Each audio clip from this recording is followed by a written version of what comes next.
To keep yourself updated, subscribe to Indigo Learn and click the bell icon and download our app OneFin to start learning on the go.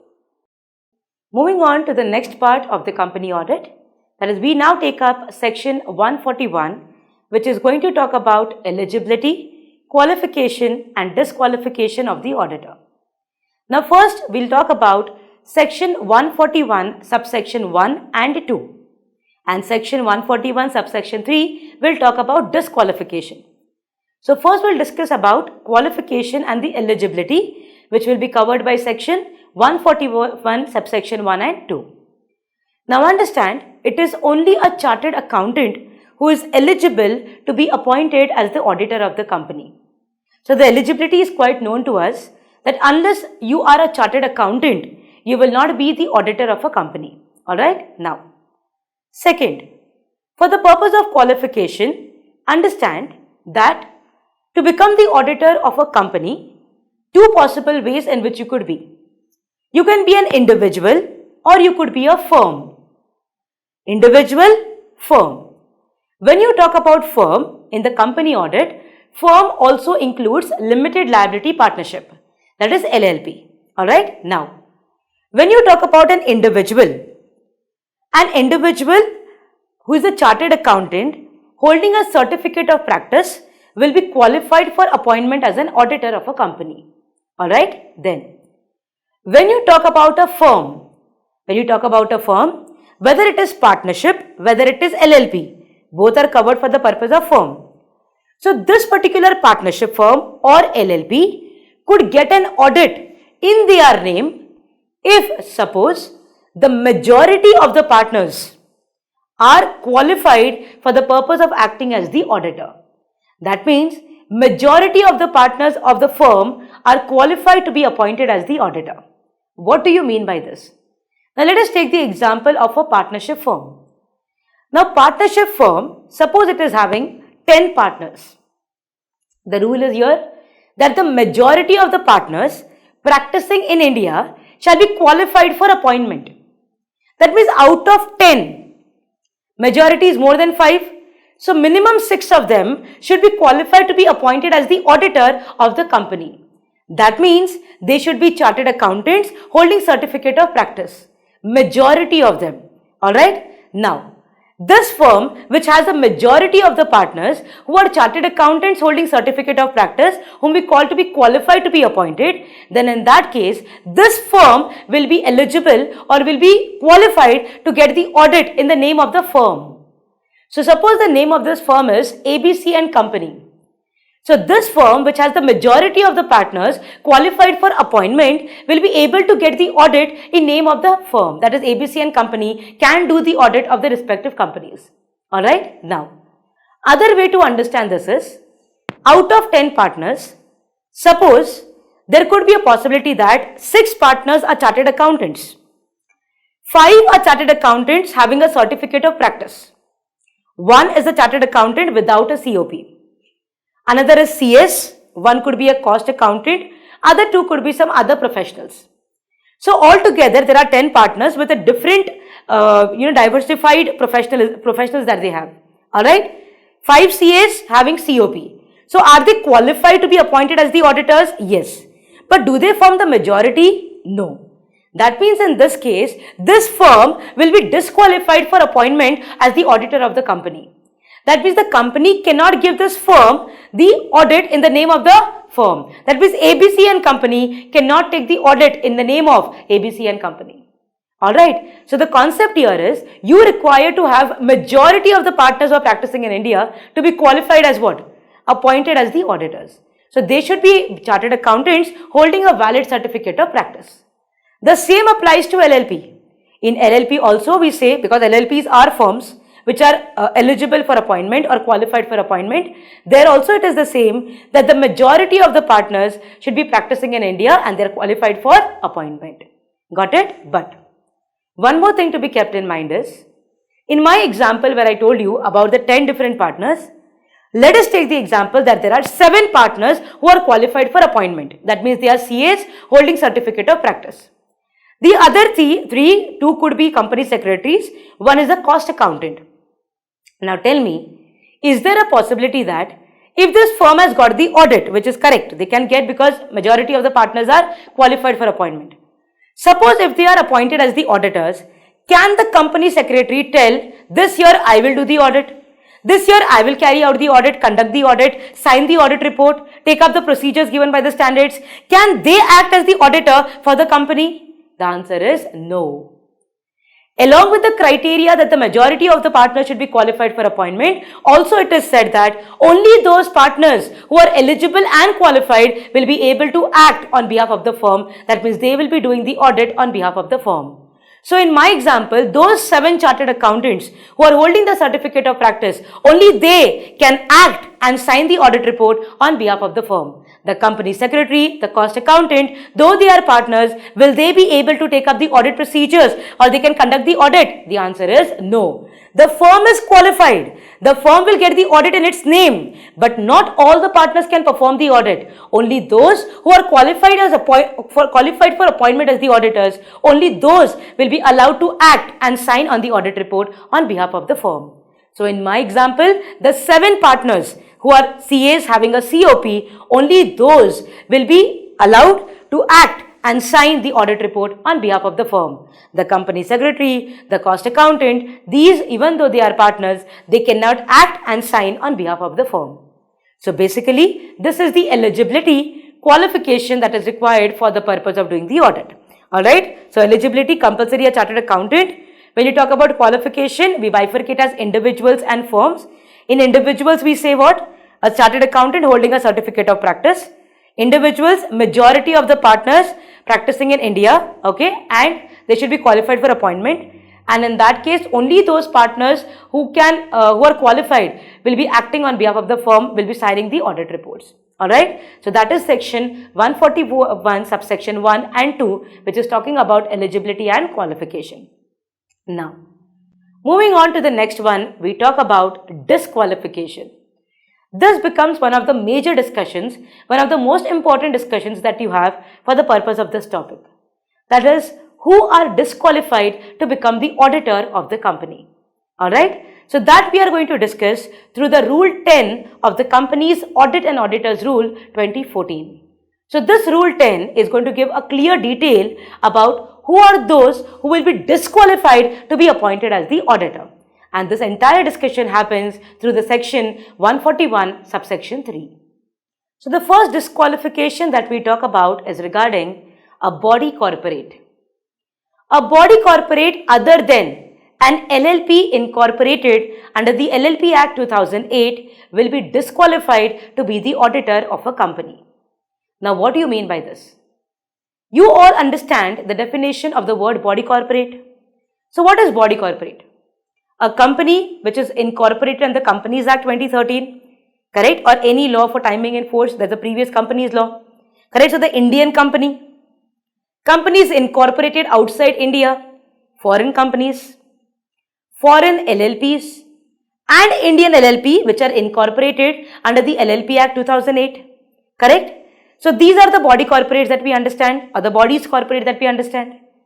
To become the firm's or to become the company's auditor, when you looked at the qualification, we understood it has to be a individual or it should be a firm, and firm includes an LLP. Apart from this, no other organization or no other firm could become the auditor. So basically, it's the Indian company disqualified, foreign company disqualified, foreign LLP also disqualified to be the auditor of the company. Got it? So in that case, we say the eligibility will be only an individual, second a firm, and obviously the firm will include LLP which is incorporated under the LLP Act 2008.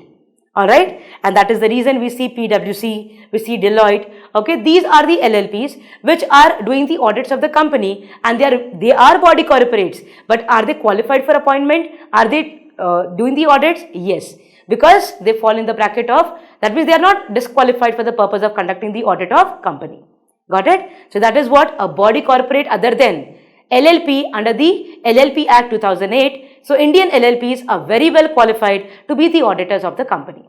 Alright, then moving on to the next one, which talks about the officer or the employee of the company. This is quite acceptable or quite understandable that if you are the person who is an internal part of your organization, that is the company's internal part, like if you talk about the officers, the key managerial personnel, aren't they the internal part of the company? Yes. Can they become statutory auditor of the company? No. All the provisions that we are discussing now is about the statutory auditor. So how can somebody being internal to the organization become the auditors? Correct? Where is the question of independence? Correct? So very clearly the second is that the employee of the company, the officers of the company are disqualified to become the auditors. Now who will come under the category of officers? So the directors, managers, KMPs, okay, these are considered to be the officers, and if you are the officer of the company, you will be disqualified to become the auditor of that company. To give a simple example here, suppose it is Mr. Amar, okay. Mr. Amar is the chartered accountant holding a certificate of practice. But he also holds a directorship in Z Limited. So Mr. Amar is a CA in practice and he is the director of Z Limited. Now tell me, when you look at CA in practice, we say he is qualified for appointment. But then he is on the board of Z Limited. So is he now the officer of Z Limited? Yes. So in this case, he may become the auditor of some other company. But will he be eligible or will he be qualified for the appointment in Z Limited as the auditor? No. Why? Because he stands in the position of the officer of the company, and because of that, now Amar will not be appointed as the auditor of Z Limited, because if you read this section correctly, they say the officer of the company. So director is the officer. So he is the director in Z Limited. Though he is a chartered accountant holding certificate of practice, he will still be disqualified for the appointment of an auditor in that company. Alright, so that is the understanding of the officer or the employee of the company cannot become the auditor of that company. Now third disqualification, a person who is a partner or who is in employment of the officer or employee of the company. What is the B1? In B we understood, he should not be officer or employee, directly given, he should not be officer and employee. In third disqualification we say, he should not be a person who is a partner or employee of that officer or employee. How to understand this? Very simple. Assume Mr. A has been appointed as the auditor of Lakshman Limited. Who is the auditor appointed? Mr. A. In the annual general meeting conducted, Lakshman Limited is a company, that is AGM of Lakshman Limited, Mr. A became the auditor. Now, what happened was, after being appointed as the auditor, after some 3 to 4 months, this Mr. A joined as partner with Mr. Y, who is the finance manager, okay, of Lakshman Limited. Now tell me, you have been appointed as the auditor. Maybe at that point in time, you had no relationship with any of the officer. Now, finance manager is definitely what? An employee or the officer of the company that we can see. Now, you have become the partner of the officer of the company. Now, this is the third disqualification. It says that you cannot be a partner or an employee of, you cannot be a partner or you cannot be in employment of whom? The officer or the employee of the company. So here the officer is the finance manager Y, correct? So his partner, the auditor, is being. So the auditor is now in partnership with the officer. So this attracts disqualification. So here what happens is, once the disqualification is getting attracted, then what we say is the auditor will vacate his office because he has become disqualified. So you cannot become the partner of the employee or you cannot be the partner of the officer. Along with that, you cannot be an employee of the partner or the employee of the officer of the company or employment of the employee of the company. So in a very simple language, if you want to understand, if Mr. A is proposed to be the auditor, then Mr. A should not be a partner to any of the officers of the company. Neither he should be a partner to any of the employee of the company. That is one thing. Second, Mr. A should neither be a partner to any of the employee of the company, neither be an employee of any of the employee of the company. So we are talking about 4 categories here. Alright. So in very clear understanding, second is very clearly telling you cannot be employee or the officer. Third says you cannot even be connected to them. How connected? You cannot be a partner, nor you could be in employment with those. Got it? So completely you need to be unbiased. Alright. So that is the third point. Moving on to the next one, that is the fourth one. Now the fourth one is very interesting. Listen to it very carefully. Where a person or his relative or partner is holding any security or interest in the company, or it's a subsidiary company, or holding company, or associate company, or any other subsidiary of the holding company, then such person will be disqualified to be the auditor of the company. What does it say? That a person, so we will keep the same example, Mr. Amar.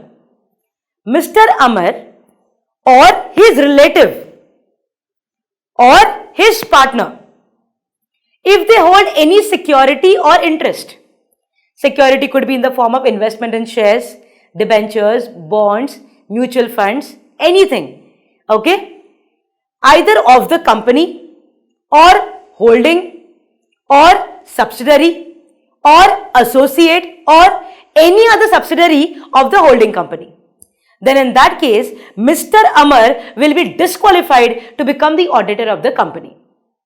That means if suppose there is a company called as Z Limited, Mr. Amar is holding shares worth rupees 20,000 of Z Limited, then straight away Mr. Amar is disqualified to become the auditor of Z Limited. Similarly, if a partner of Mr. Amar, assume it to be Akbar, so Mr. Akbar is holding 10,000 rupees worth a share in the particular company, assume the same Z Limited.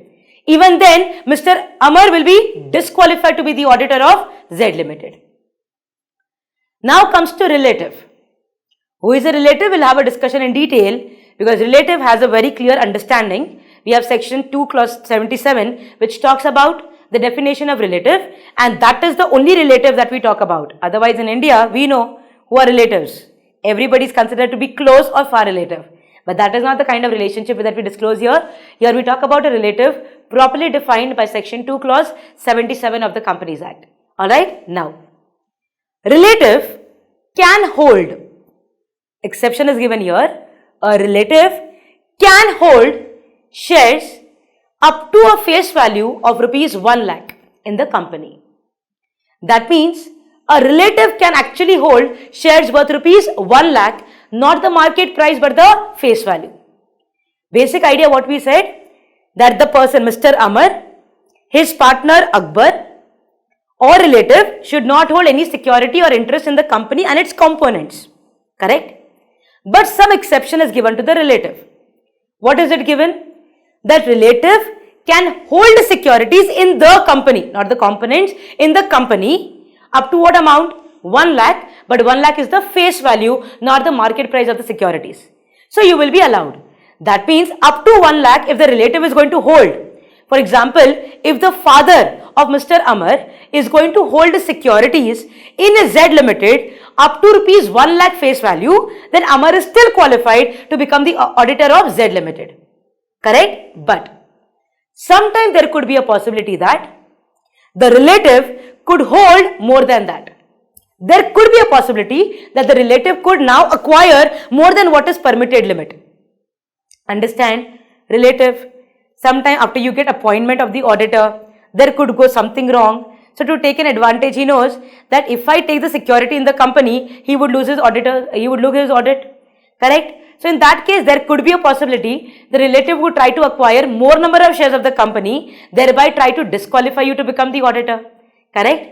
But then this is identified by the government and there has been given a corrective measure.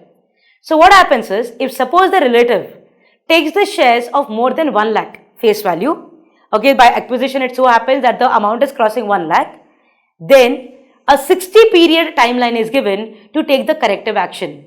So indirectly, Mr. Amar will get 60 days time to persuade the relative to bring down the securities investment to an amount which is acceptable, that is up to 1 lakh face value. Alright. So very clear understanding for this is that a person, that is Mr. Amar, his partner Akbar, or relative, where I have taken father as the example, father of Mr. Amar, these prima facie should not take any security or should not have any interest in what? The company, its holding company, its a subsidiary company, its associate company, or any of the subsidiaries of the holding company which we have. Correct? So in the entire component part, you should not have any investment. But they have given a relaxation to the relative. A relative can hold securities up to 1 lakh. 1 lakh is the face value, that too only in the company it is allowed. Then, suppose if any time the acquisition of the investment by the relatives is crossing the 1 lakh limit, then suddenly you will not get disqualified. Automatically you don't have to vacate the office. They say we still give you a time to take corrective measures. So the auditor will get 60 days timeline to take the corrective action. So in that 60 days period, the auditor will take a corrective action and bring the investment to an acceptable amount, that is up to 1 lakh face value. Then he can continue. But 60 days over, the relative has not withdrawn the share or reduced the share amount, then in that case, the auditor will then be disqualified to be the auditor and he will vacate the office. Got it? So very important and interesting discussion here regarding the security and the interest in the company and the components. Alright? But understand, Mr. Amar or Mr. Akbar, if these two take even 1 rupee investment, even 10 rupee investment, in that case, the investment happens and they are disqualified. Or suppose before the appointment, if it is understood they have investment, straight away disqualified for appointment. So there is no criteria that you could have even 0.01% holding in that company. Nothing will be allowed to you. So 1 rupee also straight away disqualified. The only permission is given to the relative. The relaxation is given to the relative. Otherwise, you will be straight away disqualified to be the auditor of the company. Alright. So that is regarding the security or the interest. If you are holding, how does the disqualification gets attracted? Now tell me, if suppose Mr. A, okay, is the practicing chartered accountant and the mother of Mr. A is holding securities worth 90,000 face value in ABC Limited, then in that case, will Mr. A be qualified or disqualified for the appointment as an auditor of ABC Limited? First of all, is Mr. A holding any security in the company? No. Second, who is holding? Mother. Mother very well qualifies to be a relative. See, we don't have to understand the definition of relative to understand whether mother is a relative. Very obvious, mother is going to be a relative. So, mother is a relative, correct? So, mother is holding a security worth 90,000 face value. Tell me, will Mr. A be qualified or disqualified? I am sure you all must have given a correct answer. The answer is yes. Mr. A will be qualified for appointment because the relative, that is mother, is holding a security which is less than 1 lakh, that is face value. In that case, disqualification does not get attracted and Mr. A can very much become the auditor of ABC and company, that is ABC Limited. Got it? So that is the understanding of this particular disqualification. Now, we need to understand what is the definition of relative. So when you do the Companies Act, when you do the corporate law, you understand what is a relative.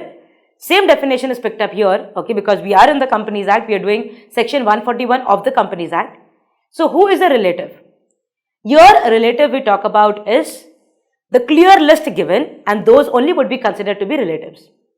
First, when you talk about Hindu undivided family, HUF, every member of the family will become the relative.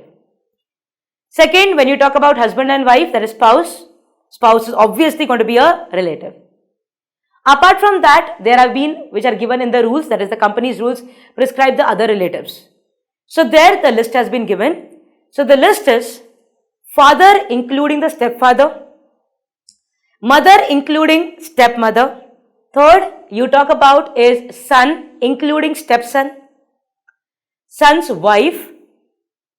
Then you have daughter, stepdaughter not included, daughter's husband, correct? Brother including stepbrother and sister including stepsister. So these are only considered to be a part of the relatives. So who are they? HUF, if you're talking about a joint Hindu family, all members will be considered to be relatives.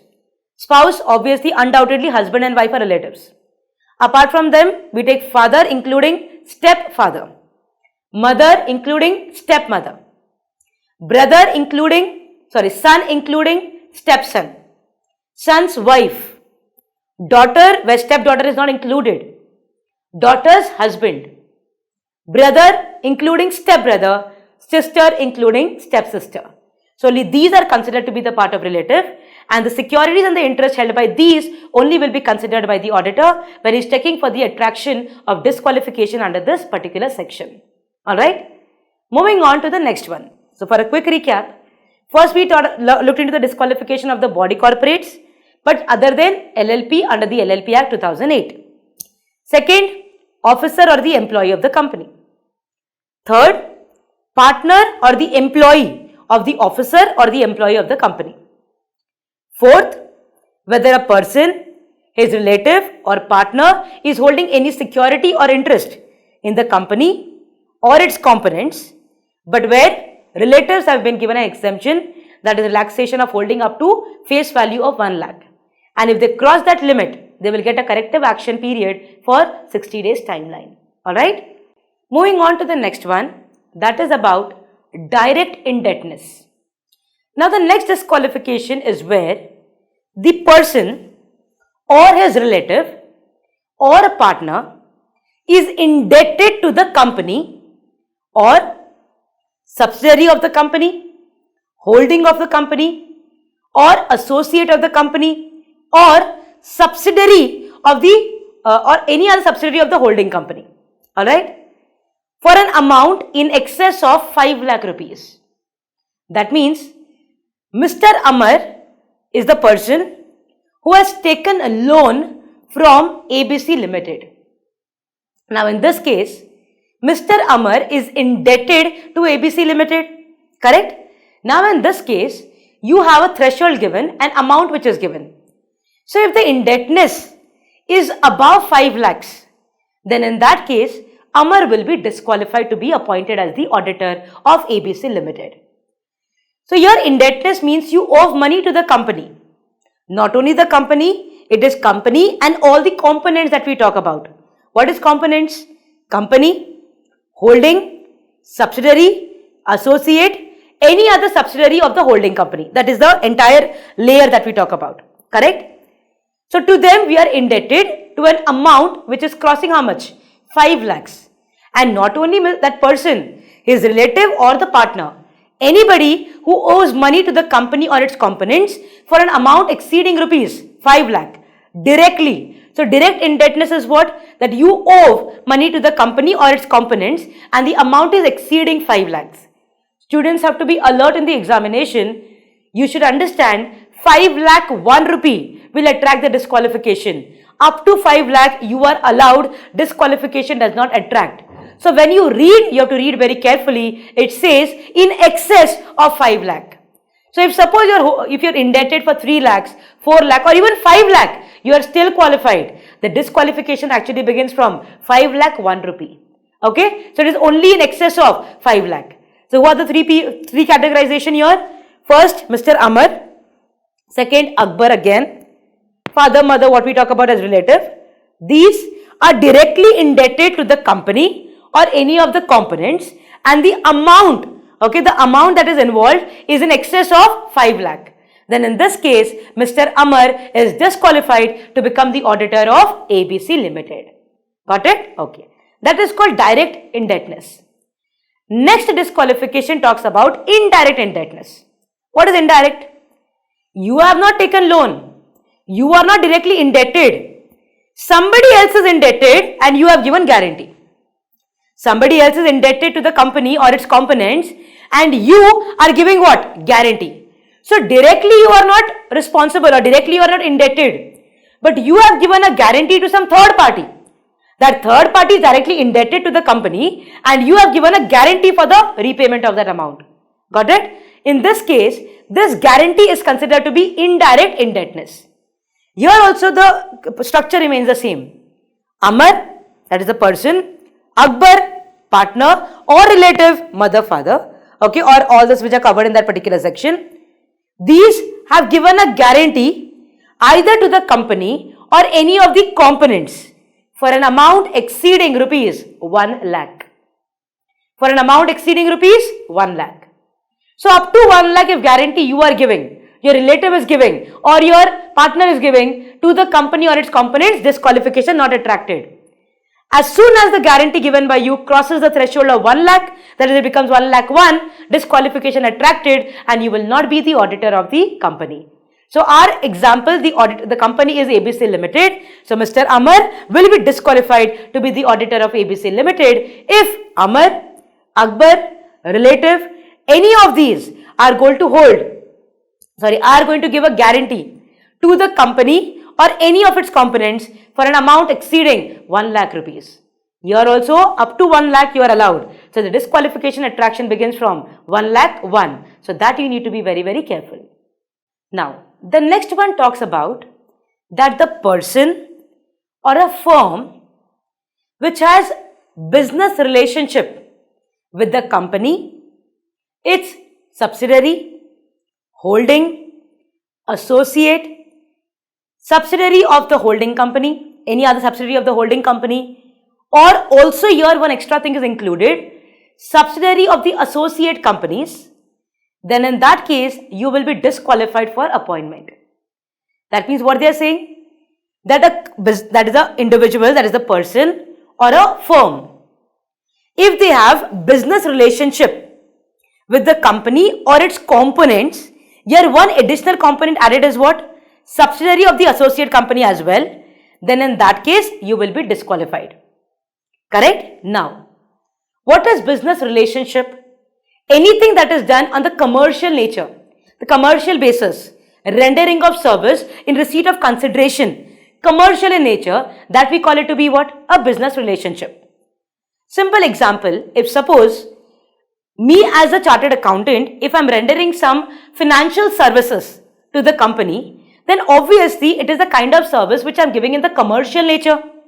So I am having a business relationship where these services I am giving to them, in return they are going to pay me for it. So there is a business relationship, a commercial transaction that we are exercising or exchanging, correct? In that case, will I be allowed to become the auditor of that company? Absolutely no. So that is called as a business relationship. But then here they have given you two exceptions which are very much important and they are required, otherwise this disqualification will make it very difficult, like complicated. So the two exceptions here is, first, you could give those services which are permitted by the Chartered Accountants Act 1949. They are permitted service either under the Companies Act or under the CA Act 1949. Understand, we have nothing called as the permitted service. We have only something called as prohibited services, which we study as per section 144 in this topic only. After some time we'll be studying. So there are like actuarial services, investment banking service, a bookkeeping service, accounting service, okay, management services, which we are disqualified to give them. So they are prohibited. So basic idea is permitted services as such are not being given. But if you look at the negative zone, like if you see that if these are prohibited, the understanding would be except for these other services the firm or the individual can give. So one simple example here would be that suppose you talk about GST consultation. Now in the prohibited service list, there is nothing called as the GST consultation which has been prohibited. So there is nothing which is telling you that you cannot give such kind of consultation, it is not prohibited.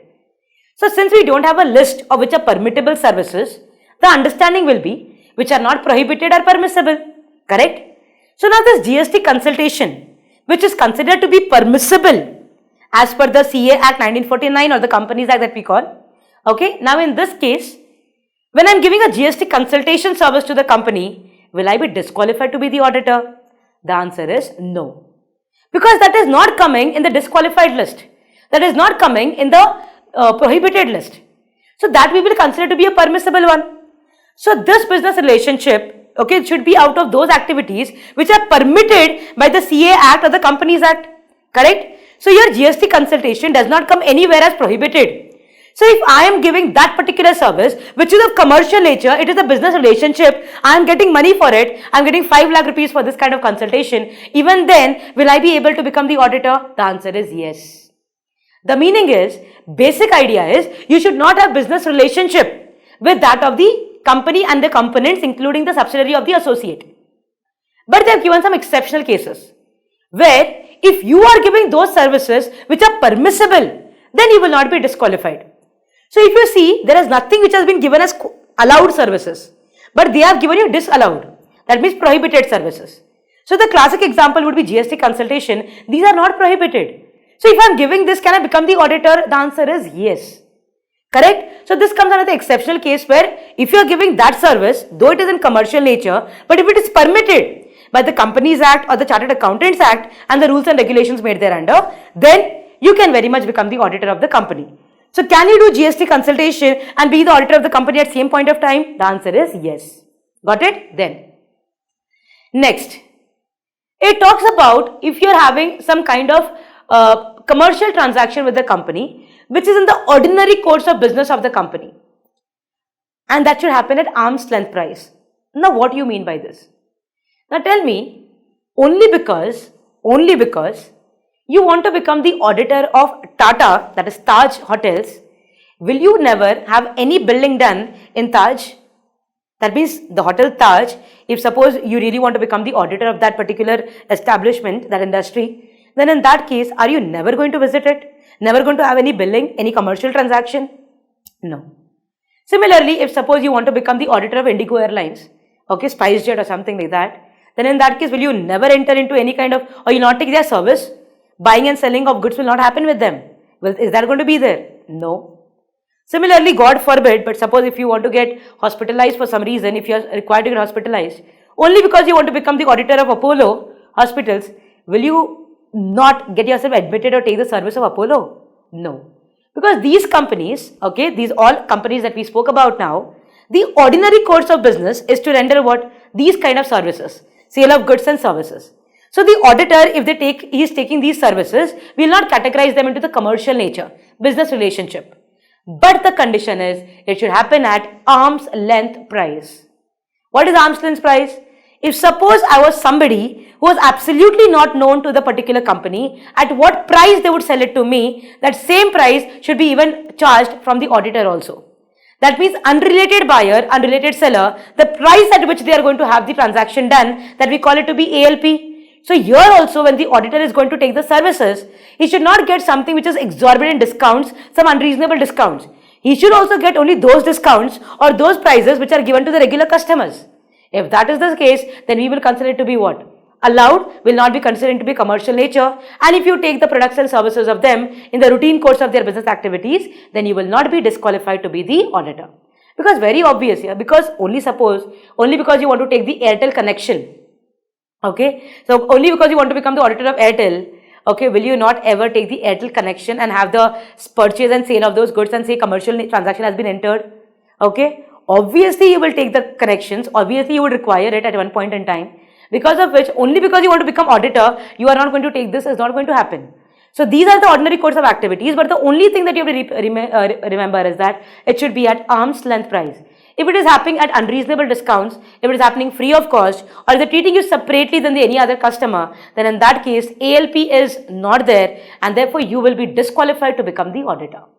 Alright. So in this case, you have to be very careful. And one more important thing, the product and service that you are exchanging should be those which are ordinarily dealt by the company. Like for example, Apollo, the medical facility. When you talk about, for example, a bakery, it should be the bakery products only. Okay, like that, in that case, if we say that with a particular person who is dealing in bakery products, if I am going to enter into contract with him for sale of land, then that will be completely different categorization. So buying and selling of the goods which are in the ordinary course of business of that particular entity, if that we are taking and that are like ordinary course of activity at ALP, then disqualification will not get attracted. So here the section itself has very clearly mentioned about the telecommunication, hospital, okay, then airlines, that is travel, all of these. So these are required in the routine course of our activities, and if there is going to be buying and selling but at arm's length, that person will not be disqualified, neither the firm will be disqualified. Now next, the person whose relative is the director of the company or who is in the employment as a director of the company or is a key managerial personnel. Very simple understanding here. Let us take the person to be Mr. Amar only for simplicity of understanding. Mr. Amar's father, okay, Mr. Amar's father is the director of ABC Limited. So, Mr. Amar's relative, we are taking the example of father. Father is the director of ABC Limited. Can Mr. Amar be the auditor of ABC Limited? The answer is no. Similarly, if suppose Mr. Amar's father is in employment as a director, so both executive and non-executive directors are included, correct? Or he is a key managerial personnel, the managing director, etc. Correct? So in that case, if your relative is holding that position in the company, then of that company, you are disqualified to become the auditor. See, practically speaking, this will definitely influence your decision making as an auditor. You will not be independent. Because there, those charged with governance, the top people to whom you are going to talk to is going to be a relative. So are you going to be biased or unbiased? Biased. Correct? Because in this case, the officers in default will become your relative. So in that case, what happens is, we straight away disqualify this thing and say that the person whose relative is in the top position of the company, that is whether he is an executive, non-executive director or a KMP, then you will be disqualified to be the auditor of the company. Correct? Next, a person who is in full-time employment elsewhere. So if you are a full-time employee, basic idea is you don't have a certificate of practice. So basically you are disqualified to be the auditor. Alright? Then, next, any person or the partner of the firm who on the date of appointment is holding, okay, 20 company audits. That means 20 company audits already you have as an individual or as a partner of the firm. You are already having 20 company audits. That means you are disqualified to take up the 21st company audit. So if on the date of appointment, if already the limit is exhausted of the 20 companies, then in that case, for the 21st company, you will be considered to be disqualified. This 20 will be for per person. So if in a partnership firm, there are 3 partners, A, B and C. All the 3 will have 20 audits each. So here we say that it is having a total of 60 company audits which they are eligible to take up.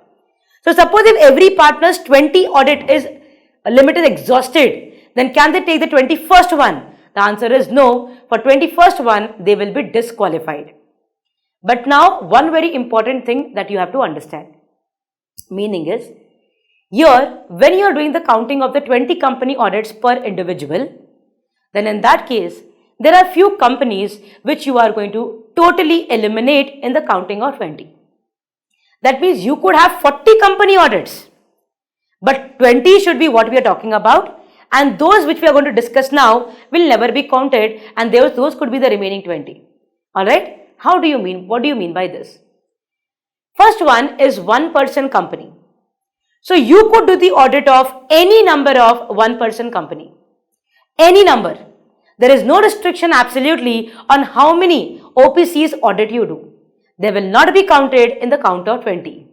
So can you have 40 audits out of which 25 are OPC? The answer is yes. Because technically speaking, we will consider it to be only 50, like out of 40, if we say 25 are OPCs, then the 25 will not be considered, and we are talking about only 15 which will be very much eligible. Okay, that means you are accepted in the proper position. Similarly, when you talk about a small company, now small company is properly defined as per the Companies Act, correct? Depending upon the turnover limit and the paid up capital limit, you understand what is a small company, correct? Now, if it is a company is a small company, then that calculation will also not be taken in the 20. So you could have any number of small companies being audited by you, correct? Then third is a dormant company, the inactive company, the company which does not have a significant accounting transaction for a continuous period of 2 years and which have applied to the ROC to get the status of a dormant company. So those also will not be counted in the count of 20. Last is a private company which is having a paid up capital of less than 100 crores. So in that case, that private company also will not be counted in the 20 limit. So understand, there is a possibility that an individual could hold more than 20 company audits. Every time the answer is not going to be void or the answer is not going to be disqualified. You have to check what kind of companies audit are they holding. If they are OPCs, if they are small companies, if they are dormant, if they are private companies having a less than 100 crore paid up capital, then when you are counting the 20, these are eliminated. Apart from these, if suppose the count is already 20, then you are disqualified, otherwise you still can hold the audits of the company. So when you count the 20, these four have to be exclusively excluded from the count of 20. Alright, so that is the understanding. The last one, or the last but one that we discuss is, if suppose any person is convicted, the answer is convicted, proven guilty, declared to be guilty for any offense which is involving fraud. Understand, we're talking about fraud. Intentionally deceiving, usually we get punishment under section 447. Apart from many other are there, but 447 we talk about fraud, correct? So you have been convicted of a crime or convicted of a offense which is what? Fraud. Then you will suffer a ban of 10 years. That means once you are convicted that you have committed fraud, then for 10 years you will be disqualified to be appointed as the auditor of the company. 10 years you count from what date? From the date the order of conviction was passed by the law. Got it? But understand, it is fraud, not any other crime. Okay, so purely what is concentrated here is fraud, intentionally deceiving the other party, which we call to be fraud. Only fraud is taken into account here for the ban of 10 years for you to be appointing as the auditor. Alright, then finally we talk about those firms or the persons who are rendering the prohibited services which are given under section 144. So we do an entire list of services which are given in section 144, and thus any of the services if you give, then in that case you will be disqualified to become the auditor of that particular company. Okay. Now we will keep in our mind Reliance Industries Limited, and you are the person who is going to talk about the prohibited services or going to render these prohibited services. So we need to actually understand what exactly you mean by the word prohibited service, which has been dealt with section 144. So from this section of 141, we are for some time shifting to section 144 so that we understand which are the prohibited service. But understand, prohibited service, understand the law has caught it very properly. They are telling directly you cannot give. Indirectly also you cannot give. Indirectly means through your partner, through the network of your firms that you are working. Some way or the other, directly or indirectly, you are trying to give this service to the company, then in that case, that company's audit you will not be allowed to do, you will be disqualified. Now, which are the prohibited service? Before we get on to the exact list, let us logically understand it. Tell me, if you are the person who has actually designed the accounting system of that particular company, will they allow you to do the audit? No.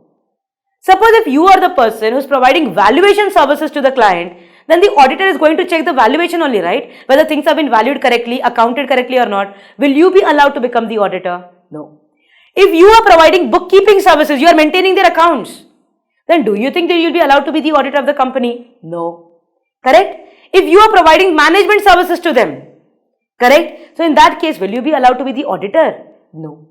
So like that, the list is very, very obvious, where if these services if you are going to provide, we first of all call them to be prohibited services, and if these services you are going to provide, you will be disqualified to become the auditor of that particular company.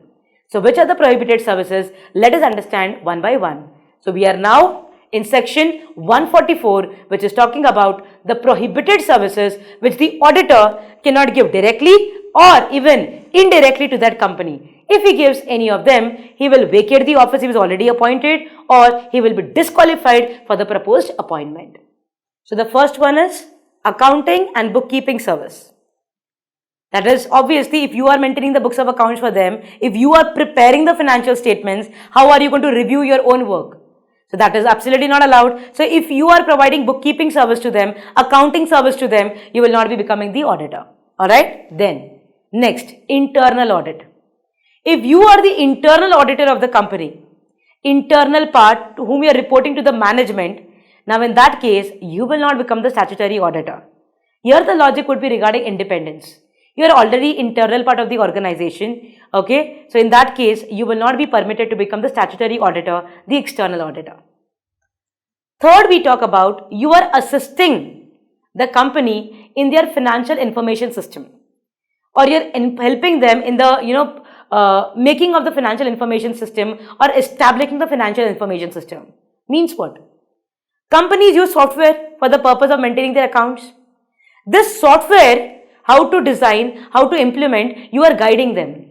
That means the company comes and tells you, look, we are taking software, we are designing our new software with TCS. So you give us some kind of idea of how we design it, what all features we have it in it, and always somehow this person is helping in designing the financial information system of the client. That is software which they are going to use for the financial statements and the data to be recorded. In that case, you will not be able to be appointed as the auditor. You will not be appointed. Then, actuarial services, valuation services. So, if you are going to give valuation services, you are going to value the particular information, will you be allowed to do the audit? No. Then, investment advisory service. For example, the company is going for IPO and you are assisting the entire, offer, the opening of public offer, you are assisting them in this. Or the company is going in for amalgamation, merger, acquisition. You have been a part of this entire procedure. You have been an assisting person, or you have been an expert guiding them in all these things. Will you be allowed to be the auditor? No. Investment banking services. Okay, not allowed. Then, designing and implementation of internal control. Absolutely not allowed. Got it? Then, outsourcing financial services, that is rendering of outsourced financial services. Here the example could be like, suppose if you are giving them, or your audit firm or your partnership firm is giving the company services like debtors receivable management, okay, you are managing their debtors, or factoring services, okay, assisting in all these kind of management services. Then in that case, they have outsourced their financial activities to you. Can you become their auditor? The answer is no. Management services, you are managing the internal part, you will not be allowed, correct? Then, such other services as may be prescribed. So, as of today, there are no other services other than what we have discussed now, which have been prescribed. So, what you have to actually remember is only these services which are coming in section 144. So, for quick understanding, accounting and bookkeeping. Second, it talks about internal audit. Third, assisting or designing and implementation of financial information system. Then we talk about actuarial service, investment advisory service, investment banking service, then assisting in the outsourced financial services, okay, providing outsourced financial services. Then we talk about it is regarding management services or any other services as may be prescribed. And as I told you, as of today in the rules, nothing has been prescribed as additional prohibited services. So this is the list as of now, which we will call it to be a prohibited service. So if any person is providing these prohibited services, he will be disqualified to become the auditor of the company. Alright. So this is the entire discussion that we have regarding disqualification. As I told you, it becomes very important for us to understand this, and that is the reason learning it with the correct perspective becomes very important. So for a quick glance, let us have an understanding who all are disqualified. First, a body corporate other than LLP under the LLP Act 2008. Officer or the employee of the company.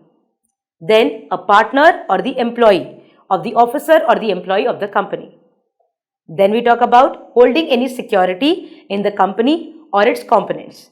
It will be you, your relative or the partner. But relative can hold up to a face value of 1 lakh. At any point of time, the amount crosses 1 lakh face value, they will take corrective actions within 60 days. Then direct indebtedness, if you are indebted to the company or its components for an amount exceeding 5 lakh, it could be you, your relative or the partner, then in that case, you will be disqualified to be the auditor. Then indirect indebtedness, where you are giving a guarantee, it could be you, your relative or a partner, who is giving a guarantee on behalf of any third party to the company or its components for an amount exceeding rupees 1 lakh. After that, we talk about providing you having any kind of business relationship with the company or any of its components, but here the components also include the subsidiary of the associate company. When you talk about business relationship, those are which are of the commercial nature. Here we have two exceptions, that means these we are allowed to give. Those which are permitted by the CA Act 1949 and the Companies Act 2013. Along with that, those which are going to be as a customer which the auditor is going to take the service, and those goods and services are the ones which are in the ordinary course of business, but they should happen at the ALP. Then we will not categorize them as the business relation and you will be qualified for appointment. Then we do the next one where we talk about that if you are in the full-time employment, okay, elsewhere, you will be disqualified. If the proposed appointment is going to be your 21st company audit, then you will be disqualified, because there is going to be a limit of 20 company audits on every auditor or every person. If this appointment proposed is going to be 21st, you will be disqualified to become the auditor. When you do the counting of 20, you have to very clearly exclude 4 types of companies.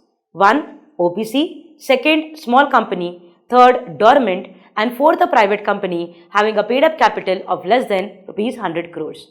Alright, then any person who has been convicted, not alleged, convicted of a offence which is involving fraud, then he will suffer a ban of 10 years. He will not be appointed as the auditor of the company.